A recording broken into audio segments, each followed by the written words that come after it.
이번 주에 우리는 메시지 4번에 왔습니다. 지난 2번과 3번 메시지에서 엘리야와 엘리사의 사역에 대한 이러한 많은 자세한 항목들을 보았습니다. 이번 시간에 메시지 4번은 제가 읽어보겠습니다.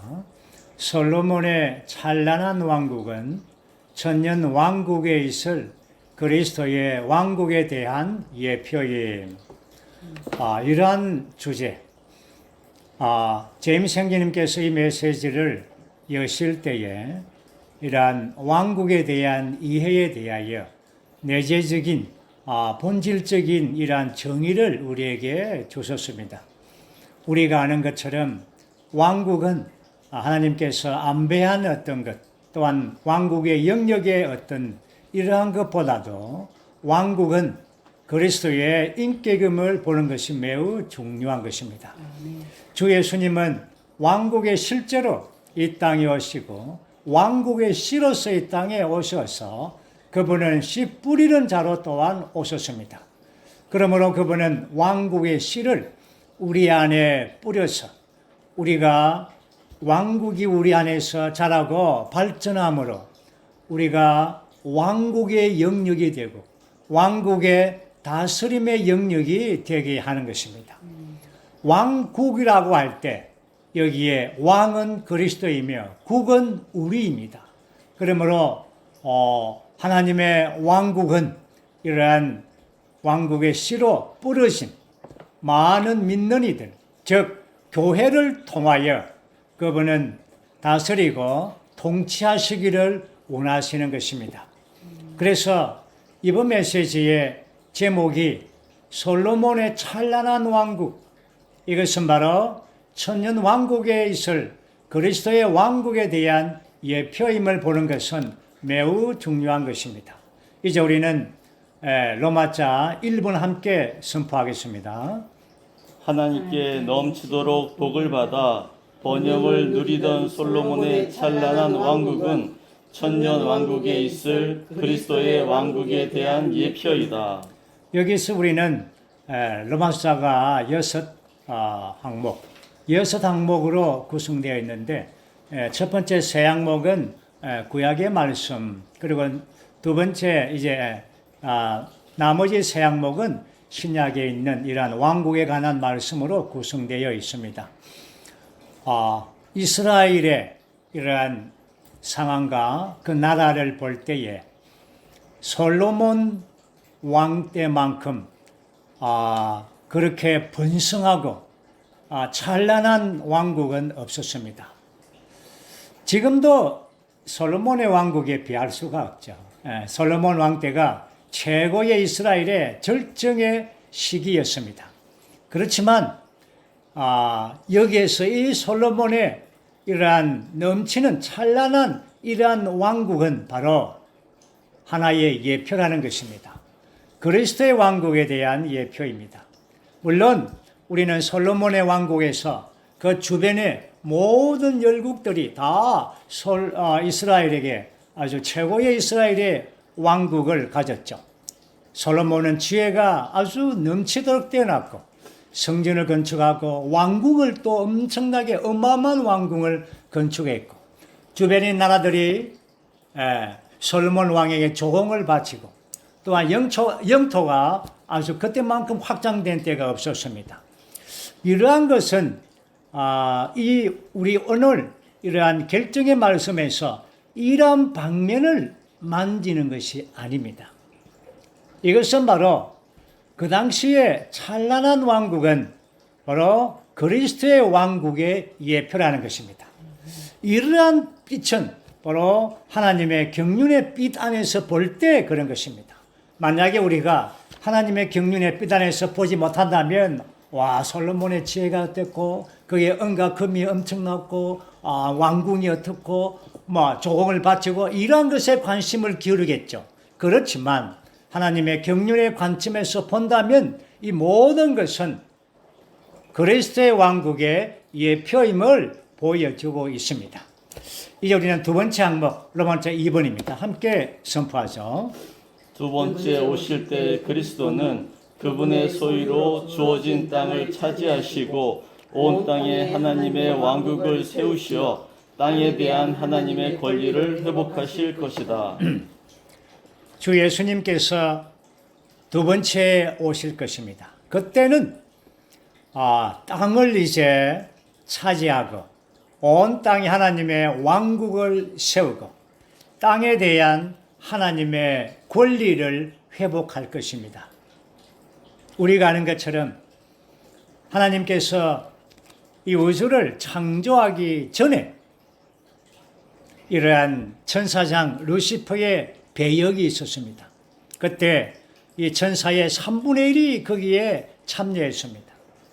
하나님의 왕국을 거역했습니다. 그래서 하나님께서 사람을 창조하고 창세기 1장 26절, 27, 28절 말씀 보면 이제 하나님의 형상과 모양으로 창조된 사람이 이러한 땅에 기는 것들과 모든 이러한 소극적인 것들을 다 다스리고 정복하고 통치하기를 원하는 것입니다. 다시 말해서 이러한 사람을 통하여 사탄이 정복되고 땅을 회복하고 하나님께서 그 땅에 이러한 권위를 이러한 회복하게 하여서 하나님의 영광이 그 땅에서 나타나기를 원한 것입니다. 이것이 하나님께서 사람을 창조한 목적이었습니다. 그렇지만 사람은 실패함으로 사탄과 하나 되어버렸습니다. 그래서 2000년 전에 이제 주 예수님께서 사람의 아들로 사람으로 이 땅에 오셔서 그분은 가는 곳마다 사탄의 왕국을 분쇄했습니다. 사탄의 일들을 다 끝냈습니다. 그리고는 그분은 십자가에서 사탄을 완전히 진멸해버리고 하나님의 왕국을 세우게 되었습니다. 주 예수님께서 이 땅에 계셨을 때에 우리에게 기도를 가르쳤을 때에 거기에 초점은 핵심은 하나님의 왕국이 이 땅에 오게 하는 것입니다. 하나님의 왕국이 오셔서 아버지 이름이 거룩하게 되고 또한 주님의 뜻이 하늘에서 이루어진 것처럼 이 땅에서 이루어지는 것은 바로 왕국이 와야 되는 것입니다. 그래서 주님의 기도의 마지막 부분에 왕국과 권위와 영광이 영원토록 아버지께 있습니다라고 선포하고 마쳤습니다. 다시 말해서 이 땅에 하나님의 왕국이 와야만이 왕국이 있는 곳에 그분의 권위가 있고 통치가 있고 그분의 다스림이 있는 곳에 하나님의 표현과 하나님의 영광이 있는 것입니다. 이것이 하나님의 통치를 회복하는 것입니다. 우리가 두 번째로 맞자 2번에서 보는 것은 시편 24편에서 우리가 7절 8절 말씀 보면 성문들아 머리를 들어라 오래 견디어 온 문들아 들려라 그리하면 영광의 왕께서 들어가시리라. 영광의 왕이 누구신가? 강하시고 능하신 여호와 전쟁에 능하신 여호와이시다 라고 말씀하고 있습니다. 여기에서 우리는 하나님의 영원한 왕국으로 들어오시는 왕이신 그리스도, 승리하신 그리스도를 보여주고 있습니다. 여기에 오래 견디어 온 문들아, 이것은 바로 오래 견디면서 기다리고 기대했던 이러한 사람들, 이들은 바로 왕이신 영광의 왕이신 그리스도를 환영하는 것입니다. 여기에 7절 말씀 보면 오래 견디어 온 문들아 들러라, 들으라 하지 않고 들러라는 단어를 썼습니다. 이것은 바로 아직 연약하다는 것입니다. 머리를 스스로 들 수 없는 상태이죠. 뭔가 수동적인 상태입니다. 그렇지만 9절의 말씀 보면 성문들아 머리를 들어라. 이것은 뭡니까? 더 강해졌다는 것입니다. 여기에서 왕이신 주님께서 승리하신 주님께서 이 땅에 오셨을 때에 이러한 머리를 드는 한 무리의 사람이 필요한 것입니다. 머리를 들리는 것이 아니라 수동적인 자세가 아니라 머리를 드는 능동적인 그러한 한 무리가 필요한 것이죠. 이것이 바로 주님께서 두 번째 오실 때 계시록 5장 5절 말씀 보면 그분은 십자가에 못 박혀 죽으시고 부활하심으로 그분은 싸움에 강하시고 승리하신 분인 것을 보여주고 있습니다. 유다 지파 사자 다윗의 뿌리이신 그분이 이기셨으니 그분이 이기셨습니다. 그리고는 이제 이 시대의 마지막에 그분이 영광 안에 이 땅에 오실 때 다니엘서 2장의 말씀에 의하면 그때는 그분 홀로 오지 않으시고 이기는 이들과 함께 오실 것입니다. 거기에 이러한 사람의 손으로 떠이지 않는 그 돌이 이러한 인간 정부의 총체를 깨뜨릴 것입니다. 철과 흙과 녹과 은과 금으로 된 이러한 신상, 인간 정부의 총체, 바벨론에서 이러한 재건된 로마 시대까지 모든 인간 정부의 총체를 그분은 돌로서 오셔서 이러한 진흙과 철로 된 발을 칠 겁니다.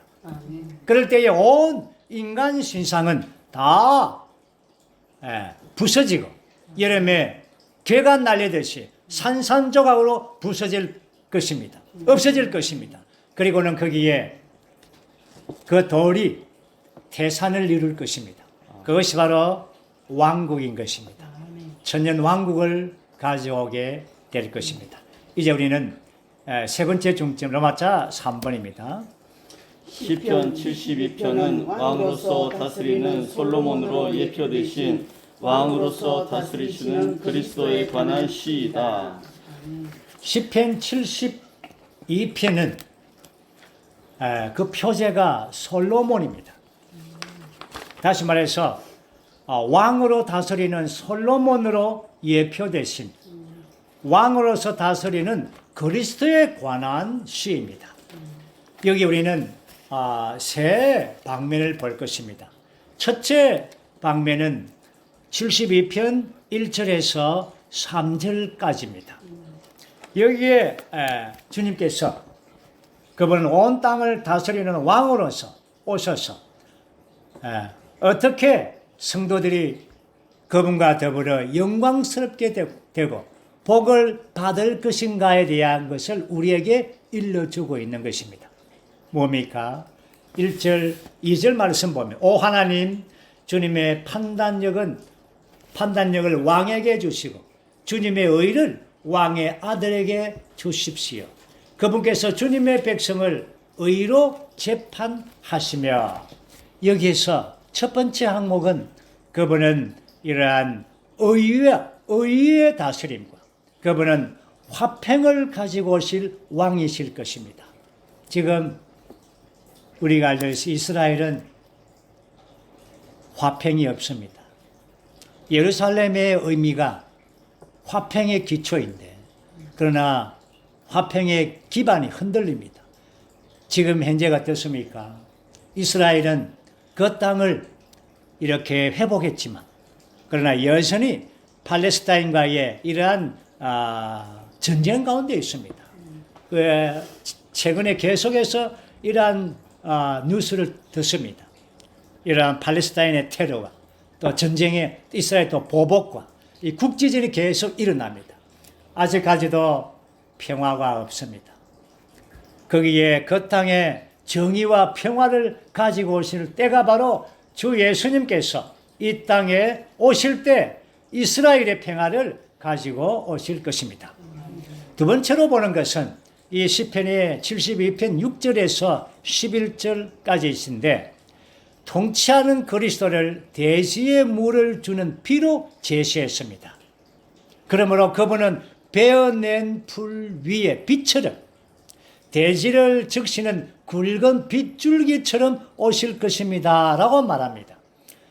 이것은 바로 주님께서 이 땅에 오실 때에 심판하러 오시는 것조차 다시 말해서 이러한 비와 대지를 적실 것입니다. 이것은 바로 그분은 싸우거나 유죄 판결하거나 심판함으로서가 아니라 그분은 물 주심을 통하여 땅을 얻으실 것입니다. 이것은 우리의 체험에 의하면 주님께서 우리 실패와 잘못을 심판하지 않으시고 그분은 우리에게 이러한 이 마른 땅 같은 우리의 이러한 밭에 그분은 물 주심으로 대지에 물을 공급하심으로 우리를 얻으시는 것입니다. 세 번째 방면은 72편 18절과 19절 말씀입니다. 여기 보면 제가 읽어드리죠. 홀로 놀라운 일들 하시는 여호와 하나님 이스라엘의 하나님을 찬양합니다. 주님의 영광스러운 이름을 영원히 찬양합니다. 온 땅이 주님의 영광으로 가득하게 하여 주십시오. 아멘 또 아멘. 이런 구절은 처음 보죠. 대부분 다 마지막에 아멘으로 끝나지만 여기에 시편 72편의 마지막은 아멘 또 아멘. 아멘이 중첩되고 있습니다. 그분이 이 땅에서 정말 다시 오실 때 그분은 홀로 놀라운 일을 행하시고 영광을 받으실 분이신 것입니다. 그러면 그분의 영광을 모든 민족들이 모든 성도들이 찬양하고 외칠 것입니다. 이제 우리는 맞자 4번으로 가겠습니다. 함께 우리 선포해 보죠. 세상의 왕국이 우리 주님과 그분의 그리스도의 왕국이 되었으니 그분께서 영원 무궁히 왕으로서 다스리실 것입니다. 이제 로마자 4, 5, 6번은 신약에 관한 것입니다. 신약의 마지막 책인 계시록에서 이러한 천년 왕국에 관하여 자세하게 묘사하고 있죠. 가장 정확하고 분명하게 천년 왕국이라는 단어를 쓴 것이 요한계시록 20장입니다. 그리고 11장 15절에서도 여기 보면은 세상 왕국이 우리 주님과 그분의 그리스도의 왕국이 되었으니 그분께서 영원 무궁히 왕으로 다스리실 것입니다. 이것을 우리가 기다립니다. 우리가 그날을 선포하는 날을 기다립니다. 세상 왕국이 주님의 왕국이 되었습니다 라고 선포할 것입니다. 지금 온 세상은 그렇지 못합니다. 세상의 지배 아래에 있죠. 세상의 체계 아래에 있죠. 정치와 경제와 사회와 모든 문화들, 특별히 최근에 이러한 문화들, 오락들, 스포츠들 이러한 것들을 볼 때 또 여러 가지 재난들, 홍수가 있고 또 가뭄이 있고 전염병이 창궐하고 또 온 유럽에는 또 불볕대가 있고 이게 뭡니까? 그래서 많은 사람들이 이러한 이 지구를 살리기 위해서 이 저탄소 정책을 쓰고 있지 않습니까? 어쨌든지 탄소 배출을 적게 하자. 그래서 이 지구를 살려보자라고 이렇게 많은 노력들을 기울이고 있습니다. 그렇지만 사람의 노력으로 지구를 살릴 수가 없습니다. 지구가 사는 길은 주 예수님께서 오시는 그 길밖에 없습니다. 그러므로 이 세상 왕국이, 세상 나라가 하나님의 왕국이 되어야 되는 것입니다. 그래야만이 이 지구가 평안하고 정의롭고 이러한 완전한 평화가 있게 되는 것입니다.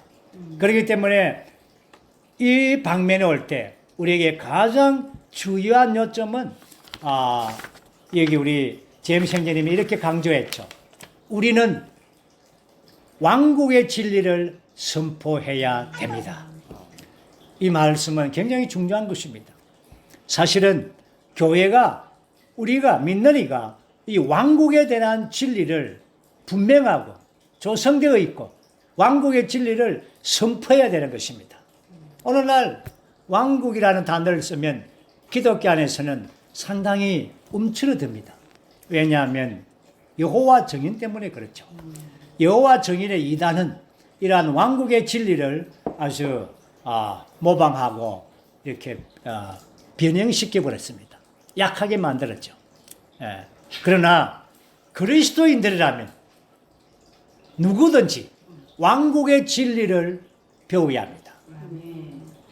왕국의 진리를 알아야 하고 왕국의 진리로 조성되어져야 되는 것입니다. 주 예수님께서 이 땅에 오셨을 때에 제일 처음에 하신 주님의 복음의 전파가 무엇입니까?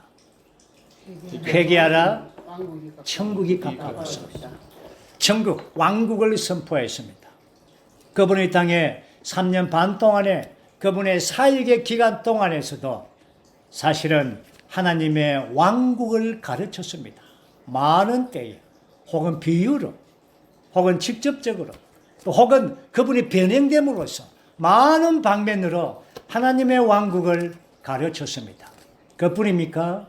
주님께서 죽고 부활하시고 그리고 승천하시기까지 그 40일 동안 주 예수님은 뭘 했습니까? 왕국에 대하여 말씀했습니다. 그리고 120명이 이 땅에서 다락방에서 함께 합심으로 한마음 한뜻으로 그들이 기도할 때 기도의 제목이 뭐였습니까? 하나님의 왕국이었습니다. 하나님의 왕국이 오도록 기도했습니다. 그리고 사도행전 우리가 잘 아는 28장 마지막 절 아무런 방해도 받지 않고 아주 담대하게 하나님의 왕국을 선포하며 바울의 사역에 사도행전 마지막에도 이러한 계속해서 하나님의 왕국을 말했습니다. 그러므로 하나님의 왕국에 대한 진리는 모든 믿는 이들이 아주 듣고 또한 추구하고 보편적으로 알아야 되고 이 진리로 조성될 필요가 있는 것입니다. 이제 우리는 로마자 5번으로 넘어가겠습니다. 주 예수님은 믿는 이들과 유대인들과 민족들을 다루신 이후에 천년 왕국 곧 천년 동안 이 땅 위에 있게 될 그리스도와 하나님의 왕국을 이끌어 오실 것이다. 아멘. 제가 지금 1, 2, 3, 4의 항목들을 상당히 빨리 다루고 넘어왔습니다. 아마 그렇게 느껴졌죠. 바로 이것 때문입니다. 5번입니다. 이제 로마자 5번의 이 중점은 천년왕국, 우리가 앞서서 이 계속해서 보아왔던 이 천년왕국에 대하여 아주 자세하고 아주 세부적인 항목을 우리가 들어갈 것입니다. 물론 우리가 시간에 이러한 제약을 받으면서 최선을 다해서 우리가 천년왕국이 어떤 곳이고 어떤 상태이며 그가 누가 있고 그게 어떤 곳인가에 대한 자세하고도 상세한 방면을 보게 될 것입니다. 이제 주 예수님께서 영광의 왕으로 이 땅에 오실 때에 세 부류의 사람들에 대하여 이렇게 다루십니다. 첫째는 믿는 이들입니다. 믿는 이들은 공중에서 그리스도의 심판대 앞에 다 서게 될 것입니다. 그래서 그곳에서 이기는 자와 패배하는 자가 가려지겠죠. 두 번째는 그분은 이 땅에 내려오셔서 그때까지 끝까지 견디고 남아있는 유대인들, 그 유대인들을 구원해 주실 것입니다. 그리고 세 번째는 이 땅에 있는 모든 민족들을 모아서 민족들을 심판하실 것입니다. 그곳에서 양과 염소를 가릴 것입니다. 이렇게 해서 이 세 부류의 사람들을 이렇게 처리하신 이후에 주님은 천년 왕국을 이 땅에 가지고 옵니다. 제가 이 부분에서 한 가지 부담을 말씀드리죠.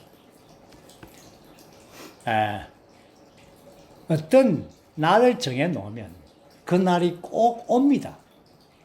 우리가 소풍날을 정해 놓을 때 이게 안 오는 것 같아도 옵니다. 그렇죠? 모든 날들은, 정해진 날들은 분명히 옵니다. 제가 한 가지 예언을 하죠.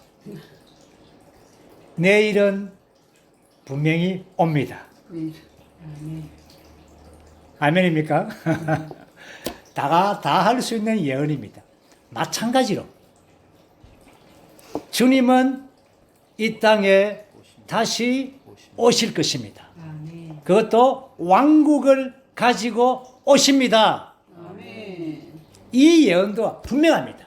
내일이 오는 것처럼 천년왕국이 온다는 것입니다. 주님이 오셔서 왕국을 가지고 오는 것입니다. 이제 그러면 이제 천년왕국, 우리가 그곳에 이제 출애는 지금 안 되었지만 이제 천년왕국이 곧 오게 될 터인데, 그것이 어떠한 상태인가 대하여 왜 천년왕국이 필요한가? 하나님의 놀라운 지혜, 특별히 우리는 은혜 시대를 볼 때 하나님의 지혜가 있죠. 왜냐하면 이방인들인 우리를 구원시키기 위하여 정말 이스라엘에게는 넘어지게 하고 비밀한 시대를 만들어서 우리 이방인들을 구원하는 은혜의 시대, 즉 교회 시대를 이렇게 형성해 주었습니다. 대략 2000년 동안. 그렇죠? 그리고는 이것은 하나님의 놀라운 지혜이죠. 그러나 천년왕국의 시대는 은혜 시대보다 더 놀라운 지혜가 있습니다. 천년왕국은 하나님의 지혜의 보고라고도 말할 수가 있습니다. 저는 이 부분에서 4가지 항목을 우리가 볼 것입니다. 첫 번째 보는 것은 천년왕국의 구성원들, 두 번째 보는 것은 복음의 시대의 상태, 세 번째 보는 것은 보상의 시대, 네 번째 보는 것은 준비의 시대. 이 4가지 항목이 천년왕국 전체를 구성하고 있습니다. 첫 번째, 천년왕국의 구성원들이 누구인가? 천년왕국은 은혜시대 다음에 오고 천년왕국의 다음에는 영원한 시대가 있습니다. 그러므로 천년왕국도 새로운 시대가 아닙니다. 새 땅의 시대가 아닙니다. 천년왕국은 옛 창조의 시대입니다. 그렇지만 지금의 옛 창조와 천년왕국 때의 옛 창조의 다른 점은 무엇입니까? 복원이 됐다. 복원입니다. 맞습니다. 복원이 된 옛 창조입니다. 그러므로 이러한 천년왕국의 구성원들은 세 부류가 있습니다. 그 천년왕국의 그 영역 안에 하늘에 속한 부분, 아버지의 왕국이라고 부르는 하늘에 속한 부분이 있습니다. 그곳에서는 교회 시대 가운데 이기는 이들, 우리가 그토록 추구하고 그토록 우리가 들어왔던 이기는 자들은 천년왕국의 하늘에 속한 부분, 아버지의 왕국의 부분에 거합니다. 두 번째는 땅에 속한 부분이 있습니다. 땅에 속한 부분에서는 여기에 이스라엘이 여기에 땅에 속한 부분에서 제사장 직분을 가지고 있습니다. 그래서 또 한 부분은 열국 백성들은 이 땅에 사는 백성들입니다. 이 땅에 열국 백성들이 살고 있죠.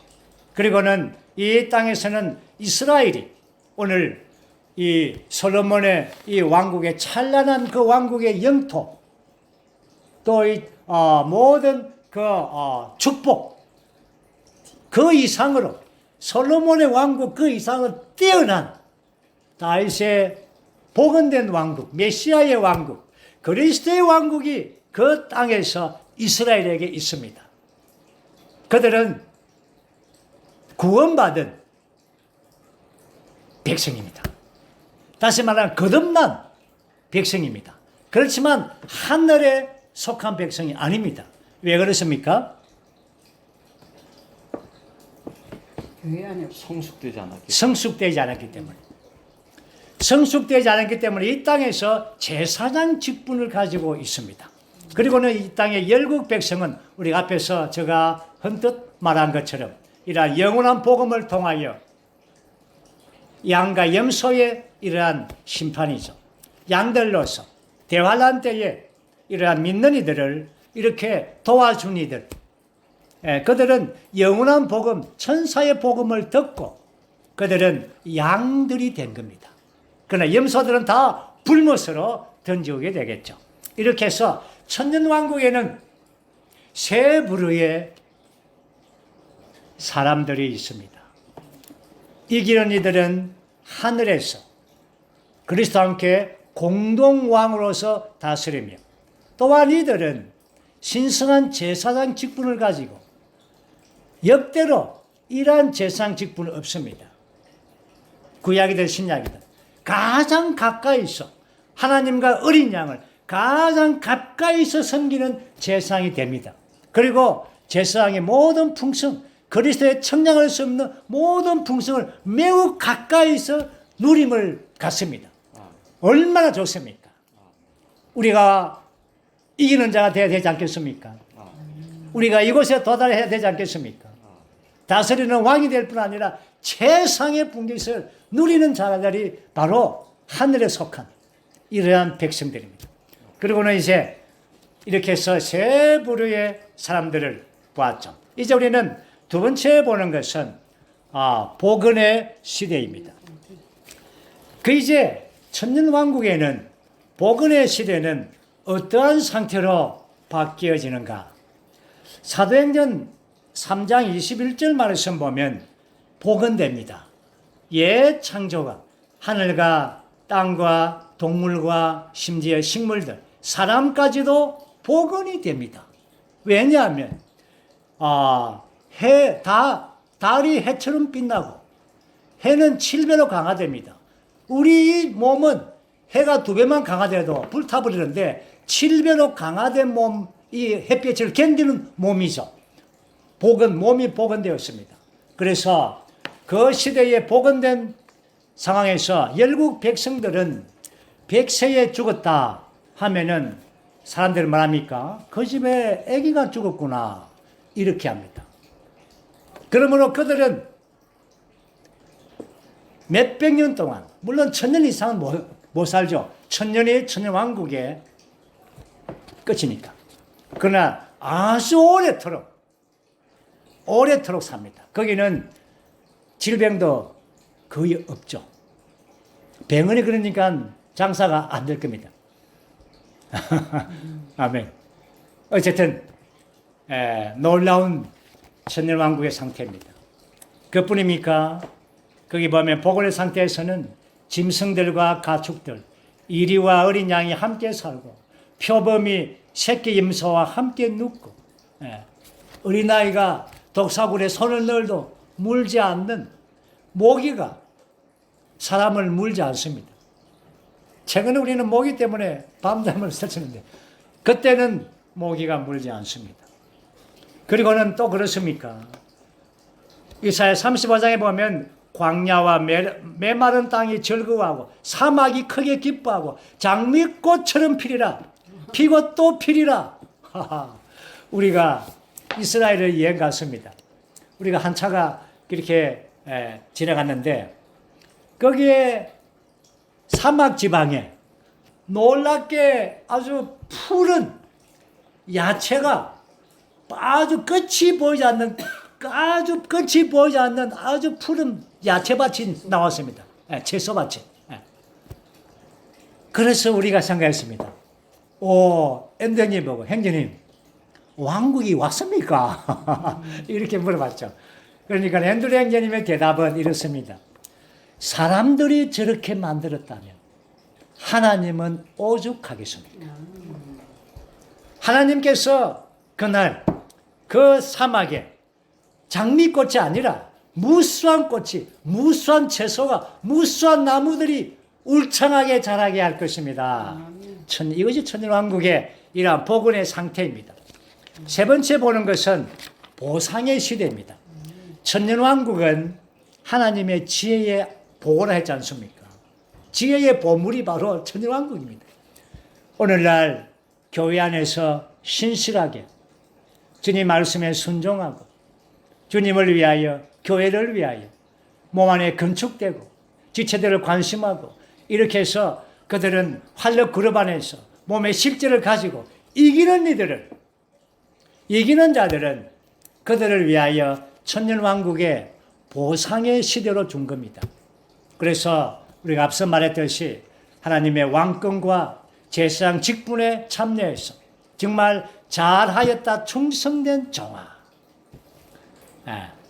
10골을 다스리고 5골을 다스리고 이 우주를 다스리는, 우리가 최소한 우리가 정말 이기는 자가 된다면 사는 땅과 주변에 우리 10골, 10땅들은 대한민국은 우리의 다스림 안에 있을 것입니다.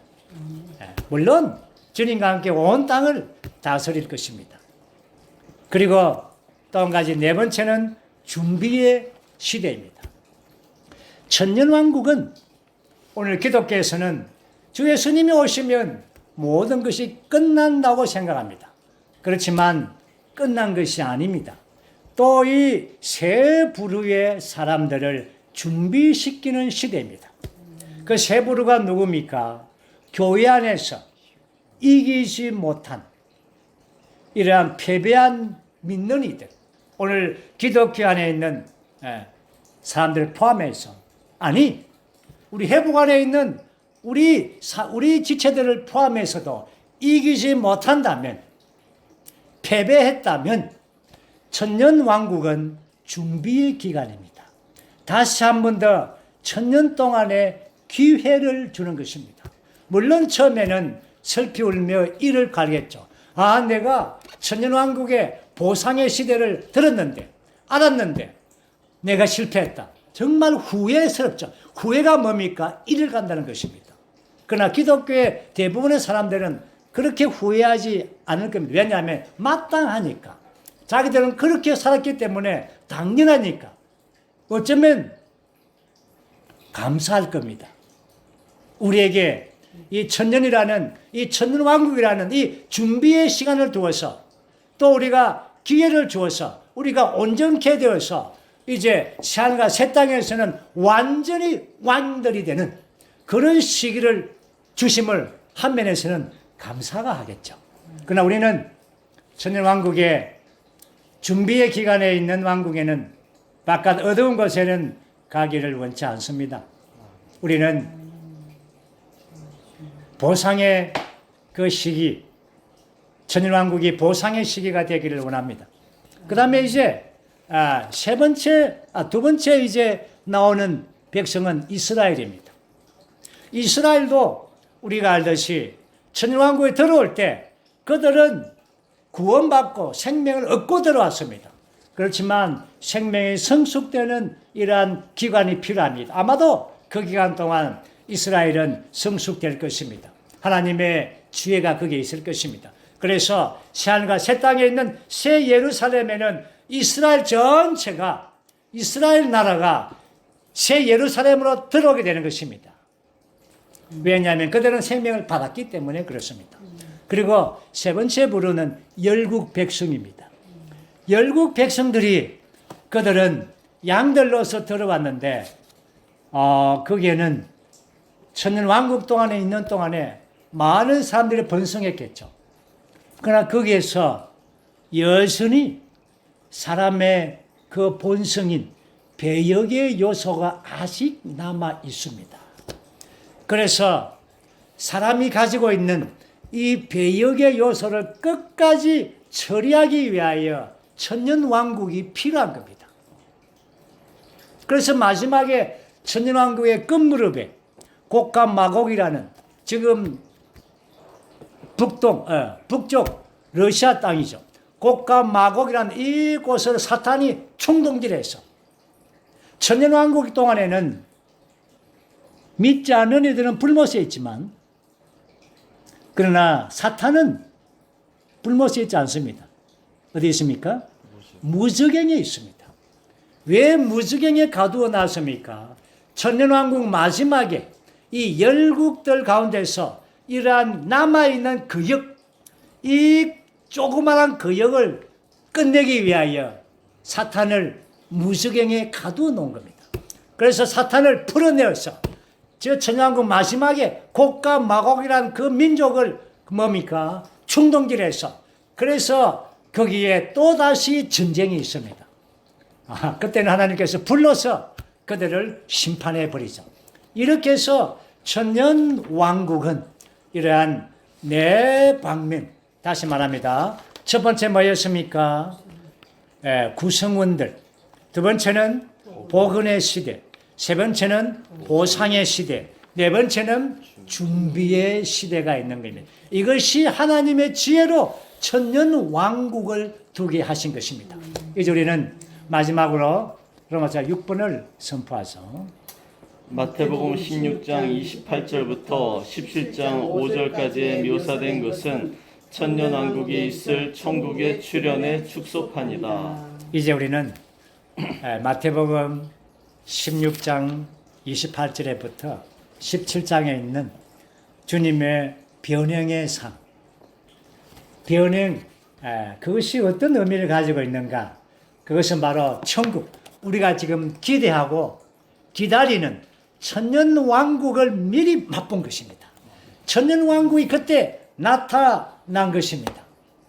주님께서 어느 날 제자들에게 이렇게 말했죠. 그들 중에 죽음을 맛보기 전에 사람의 아들이 자기 왕국 안에서 오는 것을 볼 사람이 있을 것입니다 라고 말했죠.